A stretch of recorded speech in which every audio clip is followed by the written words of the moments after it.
Bonjour les Capricornes, j'espère que vous allez bien. Je suis heureuse de vous retrouver pour un tirage général du mois de mars 2021. Donc pour cela, j'ai eu envie de procéder de la façon suivante. À gauche, ça va être le présent. La carte en haut, c'est vraiment la transition, le point de bascule pour aller vers la droite, vers les énergies, vers ce vers quoi aller, vers les nouvelles énergies, ce qu'il faut manifester, le futur proche. Donc j'ai utilisé pour cela le tarot de Deborah Blake, Everyday Witch. C'est un tirage qui est valable pour les Capricornes de signes solaires, d'ascendant et de signes lunaires. Et puis bien évidemment, comme c'est un tirage général, vous prenez vraiment ce qui fait écho avec votre réalité, vous laissez de côté le reste. Pour une guidance privée, vous avez mes coordonnées en dessous. Voilà, donc pour l'introduction, c'en est fait et on va tout de suite regarder Capricorne.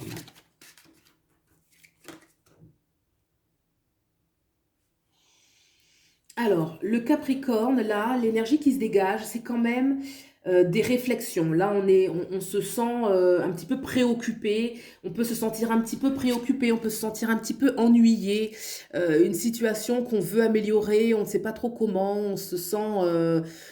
oui, une sensation d'insatisfaction, de recherche, de... Voilà. Le personnage, là, peut-être qu'il y a une énergie un petit peu d'émotion, hein. C'est comme si l'émotif, vous savez, lorsqu'on n'est pas satisfait de quelque chose, bon bah on vit cette insatisfaction bien sûr, mais là il est peut-être un petit peu trop posé sur l'insatisfaction, d'où peut-être cet appel du roi d'épée hein, qui arrive et justement, donc là comme c'est le présent, c'est un petit peu ce qui s'est déjà mis en place, le roi d'épée là qui justement lui demande de faire appel à la réflexion, hein, au côté un petit peu mental des choses, au côté rationnel, à faire appel, voilà, plus à la raison, j'ai envie de dire, qu'au sentiment. Là, il y a un petit peu un contraste entre, voilà, on sort d'une énergie ici avec le 4 de coupe, où on était vraiment débordé, on va dire, c'est les soucis, l'insatisfaction, et ce roi d'épée qui, lui, justement, fait appel à la réflexion, à la stratégie, à avoir la tête froide, en fait, hein, et de réfléchir concrètement quel va être le plan à mettre en place, etc. Donc là, vraiment, voilà, il y a des bonnes énergies, hein, on se laisse pas, on va dire, on se laisse pas abattre, là, on va agir. On a la carte de la mort à côté. Alors, la mort, c'est une façon peut-être de nous dire que est-ce qu'il y aura des choses pour lesquelles il faudra mettre fin? Est-ce qu'il y a des choses aussi qui se terminent? Voilà, la mort nous parle toujours de la fin de quelque chose. Par exemple, si là, avec ce 4 de coupe, on se sent insatisfait, peut-être que la réflexion, la stratégie va amener la fin de quelque chose. C'est souvent une carte qui est fort, hein, qui demande un changement un peu radical. On a quand même le roi qui est prêt, hein, c'est un roi, donc il a les armes, il a l'armure, il a la connaissance, donc il est prêt à mener ce combat. D'accord? On va regarder un petit peu les cartes en dessous qui vont apporter un éclairage supplémentaire. D'accord. Donc là, on a un roi.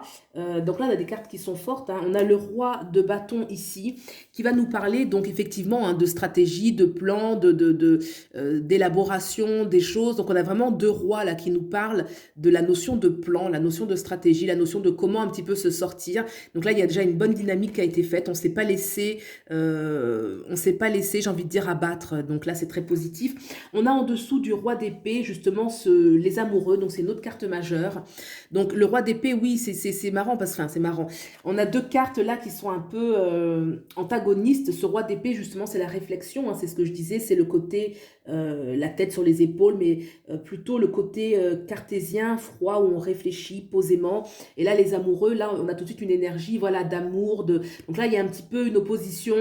Ne pas peut-être se laisser border par les émotions, mais plutôt par la réflexion, hein. Et puis ça peut être aussi pour certains, peut-être que aborder peut-être une situation sentimentale avec la raison, hein. Peut-être que derrière, pour certains, derrière cet accablement, il y a une insatisfaction. Donc bien sûr, ça peut être tous les domaines, ça peut être aussi le domaine sentimental. On a les amoureux qui sont en dessous, voilà, où ça peut être aussi une façon de se dire, de se réaligner intérieurement, de s'aimer intérieurement. En dessous de la carte de la mort, on a la tempérance. C'est une autre carte majeure très importante qui va nous parler quand même de se ressourcer un petit peu, de prendre le temps d'être calme, de ne pas se laisser. La carte de la mort, c'est souvent une carte qui est assez brutale parce elle marque la fin Elle marque la fin de quelque chose, la fin donc d'un cycle. Et on n'a pas encore tous ces repères pour qu'est-ce que va être l'avenir, hein. Donc la tempérance, c'est une façon de dire, ok, garde ton calme, recentre-toi, reste dans une énergie quand même d'intériorisation, ne disperse pas tes énergies dans la panique, dans l'agitation. Reste concentré, les choses se passent, les choses doivent partir, reste tranquille, d'accord? Donc là, il y a quelque chose quand même, là vers la droite, donc c'est quelque chose qui est là, hein, quelque chose qui peut-être qui s'arrête, quelque chose qui est en train de s'écrouler, et en dessous vraiment cet appel à une certaine confiance en la vie, une certaine maîtrise, un certain calme. D'accord? On va regarder ce vers quoi la carte de bascule pour aller vers justement ce renouveau, parce qu'avec la carte de la mort, il y a toujours un renouveau.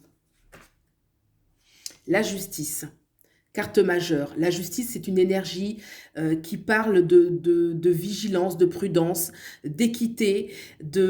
Ça peut être des fois de se défendre, hein, d'une façon ou d'une autre, d'avoir recours à la justice, c'est pas impossible. Ça peut nous parler aussi de faire preuve de rigueur, hein. On a ce personnage avec la tempérance qui est là, qui est concentré, de rester calme, hein. La justice, il y a encore une énergie un petit peu mentale.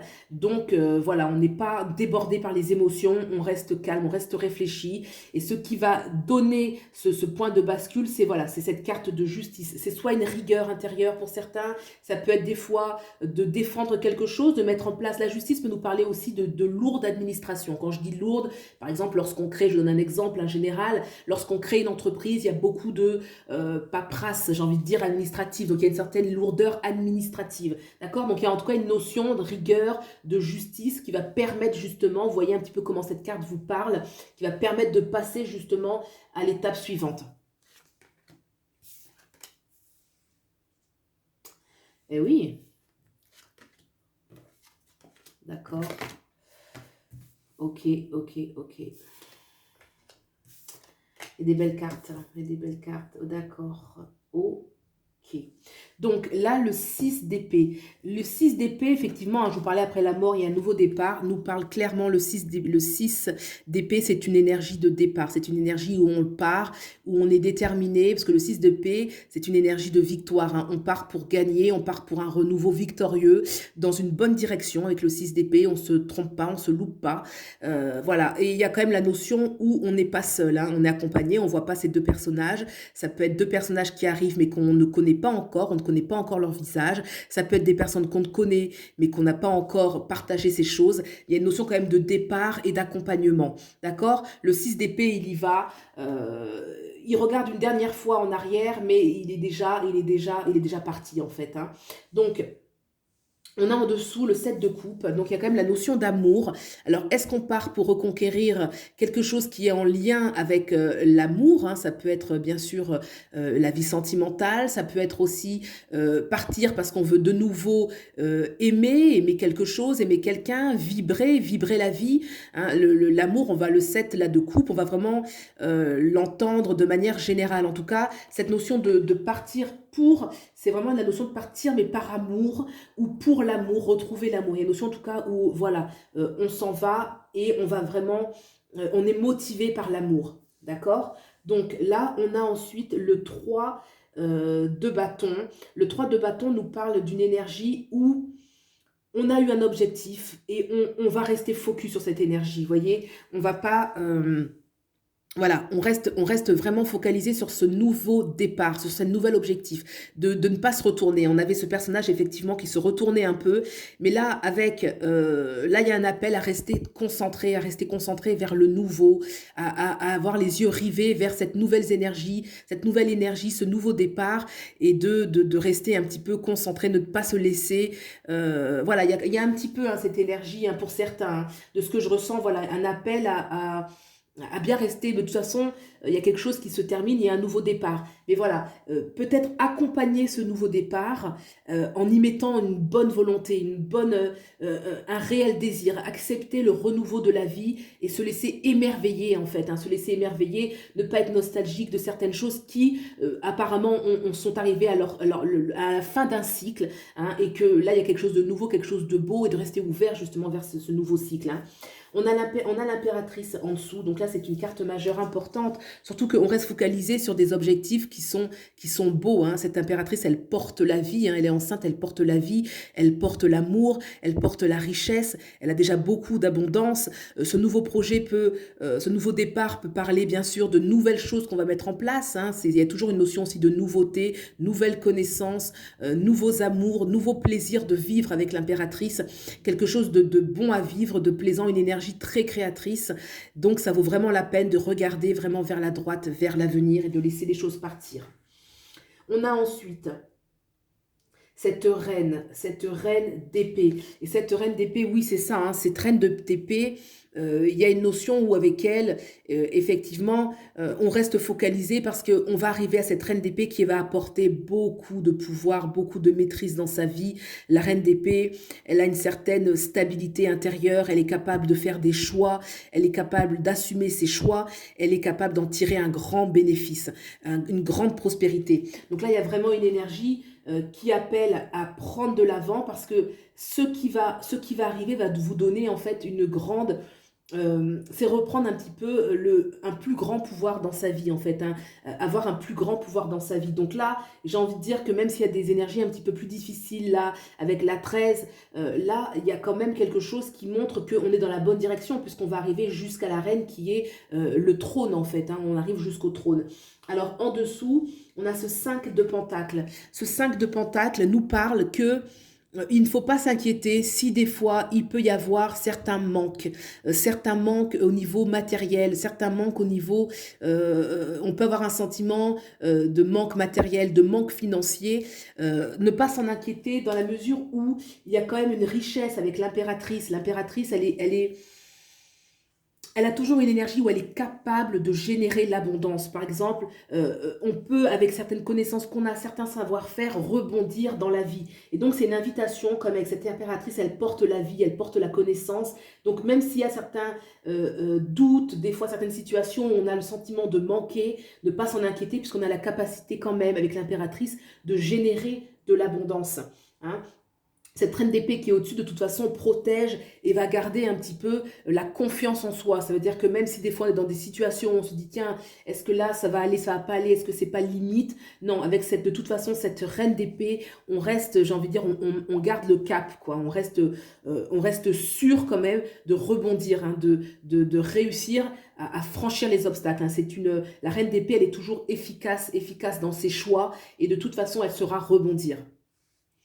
Voilà, et bien écoutez, pour l'énergie vraiment générale, hein, ce qui vraiment se ressort, hein, c'est vrai que là, voilà, il y a la fin de quelque chose qui demande, avec cette tempérance, vraiment de garder... il y a une énergie quand même un petit peu où on demande de prendre du recul, de prendre de la hauteur, parce que la tempérance est une carte, on rentre à l'intérieur de soi, mais dans le but de prendre du recul face aux événements un petit peu cacophoniques là autour de soi. Ça peut être des événements concrets, des choses qui s'arrêtent, qui perturbent, peut-être dans le domaine dont je disais relationnel, sentimental, mais là on nous parle de nouveaux départs, de nouvelles choses positives, des choses qui vont nous parler au niveau du cœur, de nouvelles possibilités, un plus grand pouvoir dans sa vie. On laisse quelque chose pour aller quand même vers un plus grand pouvoir dans sa vie, de ne pas avoir peur de manquer, puisqu'on a quand même la carte de l'impératrice qui est au centre, de rester bien focalisé, et avec cette impératrice, tout est possible. D'accord? Le point de bascule, vraiment rester rigoureux, ne pas hésiter à mettre en place des choses, même si elles sont un petit peu lourdes au niveau des paperasses, pour certains si ça parle, ou en tout cas de rester bien dans cette notion de rigueur, de ce qui est juste pour soi, juste dans ses valeurs. Voilà, et bien écoutez, j'espère les Capricornes que ça vous aura parlé. Vous pouvez liker, vous abonner, vous pouvez aller voir vos signes lunaires et votre ascendant pour avoir des informations complémentaires si vous le souhaitez. Et puis, je vous souhaite le meilleur et je vous dis à bientôt. Au revoir.